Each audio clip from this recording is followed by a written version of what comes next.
বেরিয়ে আসছে।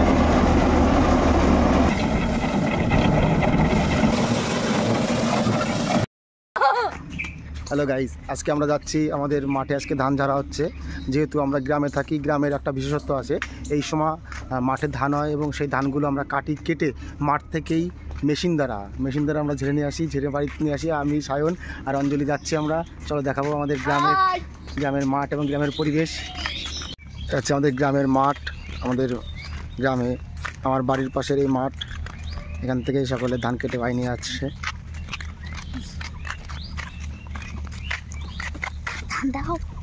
এই ভ্যানে করে ধান ঝেড়ে বিচুলি ভ্যানে করে বাড়ি নিয়ে যাচ্ছে। ব্যক্তি তার জমির ধান ঝেড়ে কোনো এক ব্যক্তি তার জমির ধান ঝেড়ে এই রাস্তায় শুকাতে দিয়েছে। এখান থেকেই শুকিয়ে বস্তায় পরিপূর্ণ করে বাড়ি নিয়ে যাবে। এই জমিগুলো এখনও ধান পাকেনি, তাই ধানগুলো কাটেনি। দেখতে পাচ্ছেন এটা সবুজে আর সোনালিতে পরিপূর্ণ। ঠিক প্রায় এক মাস আগে এই সম্পূর্ণ এলাকাটা, এই সম্পূর্ণ জমিগুলো সবুজ ধানে এবং সোনালি ধানে পরিপূর্ণ ছিল এবং এই প্রাকৃতিক যে সৌন্দর্য, সেটা দেখতে সত্যিই খুব সুন্দর লাগতো। যারা গ্রামে থাকেন তারা এই সৌন্দর্য উপভোগ করতে পারেন বা করেছেন, এবং যারা শহরে থাকেন তারা এই সৌন্দর্য উপভোগ থেকে সত্যি বিরত থাকেন। তারা এই সৌন্দর্য উপভোগ করতে পারেন না। তারা দেখে নিন আমাদের রাস্তা, বাড়ি দেখতে পাচ্ছেন, এই বাড়ির পাশ দিয়ে রাস্তা। আর রাস্তা থেকে ঠিক 1.5 থেকে 200 মিটার দূরে একটা জমির ধান কাটা হয়েছে। সেই ধানগুলো বস্তায় পরিপূর্ণ করে বস্তা সমেত, দেখুন ব্যক্তিরা, কৃষকেরা কীভাবে মাথায় করে এত বোঝা, এত ওজন সমেত বস্তা ধান সমেত নিয়ে আসছে এবং ওই 200 মিটার দূর থেকে ঠিক এই রাস্তায় আসবে। তো ভাবুন যে কতটা কষ্ট করে এই কৃষকেরা কতটা কষ্ট করে ফলায় এবং সেই ফলনগুলো বীজ তৈরি করে এবং সেই বীজ থেকে আমরা চাল পাই। সেই চাল থেকে আমরা বিভিন্ন রকমের খাবার, যেমন ভাত, চাল থেকে ভাত, মুড়ি, বিভিন্ন যেসব খাবার আমরা খেয়ে বেঁচে থাকি, শুধু এই কৃষকদের জন্যই। দেখুন দূরে এক যন্ত্রের সাহায্যে হারভেস্টার বলা হয় এটাকে, এই যন্ত্রের সাহায্যে ধান ঝাড়া হচ্ছে। বিগত বছরগুলো বা কিছু বছর আগে এইসব মেশিন, এইসব যান্ত্রিক যন্ত্র ছিল না। তখন মানুষেরা ছোট ছোট মেশিনের সাহায্যে পায়ে চালক মেশিনের সাহায্যে ধান ঝাড়ত। এখন বর্তমান সময়ে কতটা দক্ষ যন্ত্র তৈরি হয়ে গেছে এবং মানুষের বা কৃষকদের কষ্টর কমিয়ে দিয়েছে এই যন্ত্রগুলো। এটাকে হারভেস্টার বলা হয়। তো চলুন আমরা দেখাবো কিভাবে এই ধান ঝাড়া হয়। এক পাশ থেকে বিচলিগুলো ধান সমেত যে গাছ, সেই গাছ সমেত এক পাশ মেশিনের এক পাশে ঢুকিয়ে দিচ্ছে, এক পাশে ধান ঝেড়ে বেরিয়ে আসছে এবং অপর সাইডে বিচলিগুলো কীভাবে বেরিয়ে যাচ্ছে একটু দেখুন, চলো দেখাবো। দেখুন কীভাবে মেশিনের সাথে ধান ঝাড়া হচ্ছে।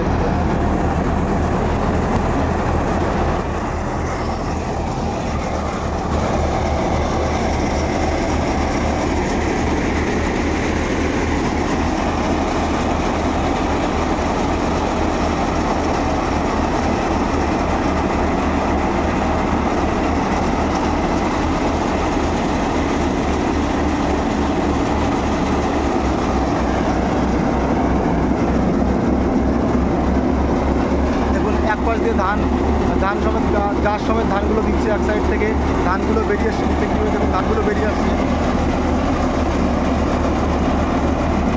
আর এক সাইড থেকে বিচুলিগুলো বেরিয়ে আসছে।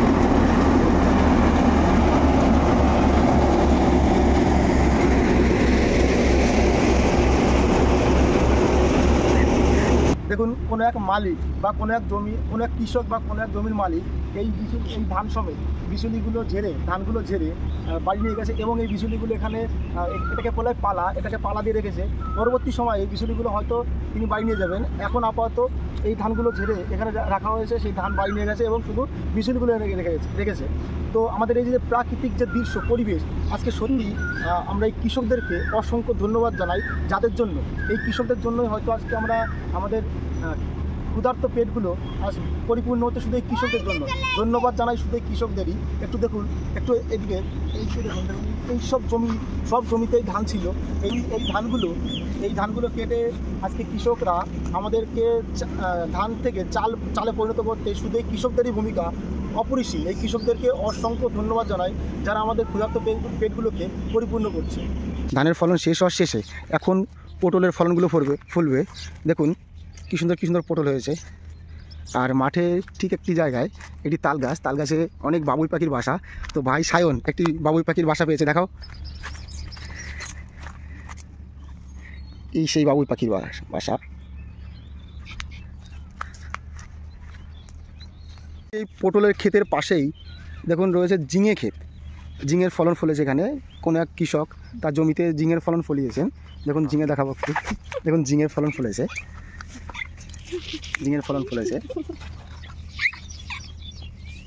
কোনো এক কৃষক তার জমিতে ঝিঙের ফলন ফলিয়েছেন।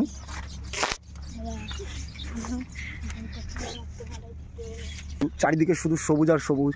কোনো ক্ষেতে কোনো এক জমিতে পটলের চাষ করেছেন, কোনো এক জমিতে শশা চাষ করেছেন, কোনো এক জমিতে ঝিঙে চাষ করেছেন, বা কোনো এক জমিতে বেগুনের চাষ করেছেন। আমাদের কোনো এক কৃষক দাদা তো তানার পটলের জমিতে তিনি ফলন ভালো ফলানোর জন্য কিছু কীটনাশক ওষুধ দিচ্ছেন, যার ফলে এই পটলের ফলনগুলো ভালো হয়। তো এটা সচরাচর সকল কৃষক দাদারা এটা করে থাকেন। শুধু পটলের জমিতে নয়, সকল জমিতেই ভালো ভালো কীটনাশক যেসব ওষুধ দেন, যার ফলে কী হয়, ফলন ভালো হবে। পৃথিবীতে সকল জীবদের বেঁচে থাকতে জলের প্রয়োজন হয়, আর এই সকল উদ্ভিদ বা ফসলেরও প্রথমত জলের খুব প্রয়োজন হয় এবং সূর্যালোকের প্রয়োজন হয়। সূর্যালোক সবসময় সচরাচর পাওয়া যায়, কিন্তু জল সবসময় পাওয়া যায় না। এসব সিজনে বা মাসে বৃষ্টি হয় না, সেই সকল মাসে জলের খুব প্রয়োজন হয়। তার জন্য কি হয়, আমাদের গ্রামাঞ্চলে এই স্যালো মেশিন এর সাহায্যে জল তোলা হয় এবং সেই জলগুলো জমিতে ব্যবহার করা হয়। দেখুন একটা সময় এটা স্যালো মেশিন বলে, টাইম মেশিন বলে। এটা টাইমে এটা জল ছাড়া হয়। তো বিকাল 4টার সময় জলটা ছাড়া হয়। এই জল থেকে সকল জমিতে ড্রেনের মাধ্যমে, এই সকল ড্রেনের মাধ্যমে দেখুন চারিদিকে সকল ড্রেনের মাধ্যমে সকল জমিতে এই জল চলাচল করে এবং জলটা দেওয়া হয়।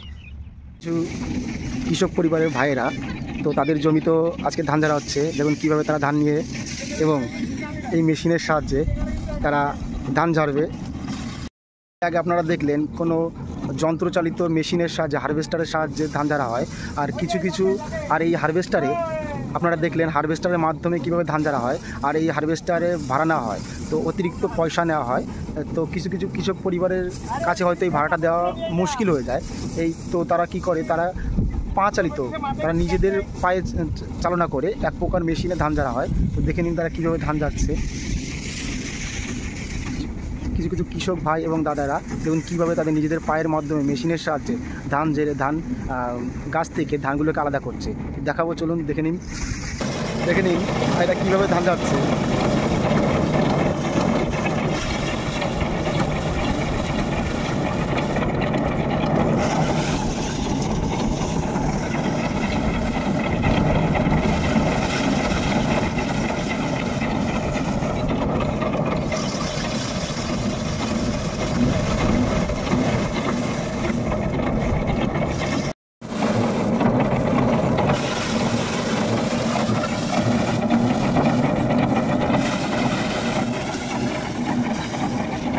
যে এই যন্ত্রটি চালনা করা হয়, পা দিয়ে উপর নিচ করতে হয়, যার ফলে কি হয়, এই মেশিনটি চাকাটা ঘোরে এবং যার ফলে এই ধানগুলো ঝাড়ে। দেখুন কীভাবে ভাইয়েরা পায়ের সাহায্যে এই মেশিনটি চালনা করছে। ভাইরা ধানগুলো ঝেড়ে বিচুলিগুলোকে এক সাইডে ফেলে দিচ্ছে দেখুন।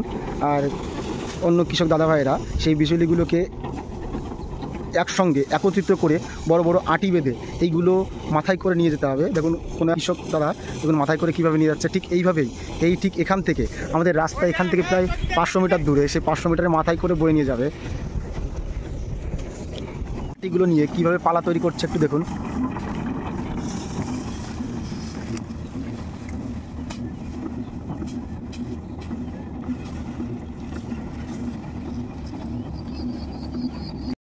পার্শ্ববর্তী জমিগুলোর বা প্রাকৃতিক সৌন্দর্য আপনাদেরকে দেখালাম এবং কৃষকরা কিভাবে ধান চাষ থেকে শুরু করে ধান কাটা থেকে ধান ঝাড়া পর্যন্ত কীভাবে তাদের করণীয় কাজগুলো সেগুলো আপনাদের দেখালাম। যদি ভিডিওটি ভালো লেগে থাকে এবং এই কৃষকদের স্বার্থে যদি ভিডিওটি ভালো লেগে থাকে, শুধুমাত্র ভিডিওর জন্য নয়, কৃষকদের স্বার্থে যারা আমাদের ক্ষুধার্ত পেটগুলো পরিপূর্ণ করে দেয় তাদের স্বার্থে ভিডিওটি ভালো লাগলে দয়া করে একটি লাইক এবং চ্যানেলটি সাবস্ক্রাইব করে দেবেন, দয়া করে কৃষকদের স্বার্থে। ধন্যবাদ।